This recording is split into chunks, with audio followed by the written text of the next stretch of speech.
好来，乡亲啊，过来这是环保署的规定，7月份开始，伫店的内底用餐食物件，袂当使用一次性的塑胶塑管，而且要一步一步推展到内底用甲保存器拢要来禁止。不过，这个塑胶的成分若伫10%以下，就会当来使用，包括公部门、学校、百货公司的购物中心，还有连锁的素食店，大约8000间的业者要先来实施违规者相关罚6000。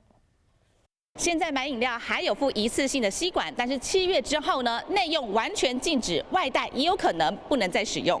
环保署规定，公部门、学校、百货公司、甲购物中心、加连锁的素食店4大场所8000间业者内用禁止提供用一摆塑胶塑管，若违规头一摆可肯，第二摆爱罚1200块到6000块。环保署表示讲，想要连炸灶的嘛做伙禁止。有吸管比较好吧，对吧？如果没有吸管，我们喝的时候都不太方便呀。饮料无塑管要安怎啉？有民众感觉不方便，不过大部分的人认为，为了环保，愿意试看卖。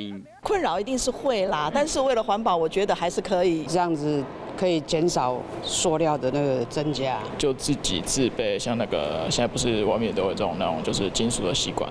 环保署针对炸灶提供用一摆塑胶塑管无定罚金，若本来要炸灶摕到塑管了后，该伫店内使用，安尼嘛无要罚钱，安尼有模糊的空间。只是禁用塑胶塑管以后，啉珍珠奶茶可能要用汤匙啊。连锁素食店嘛将这个饮料的杯仔挂有做改良过，无要主动提供塑胶塑管。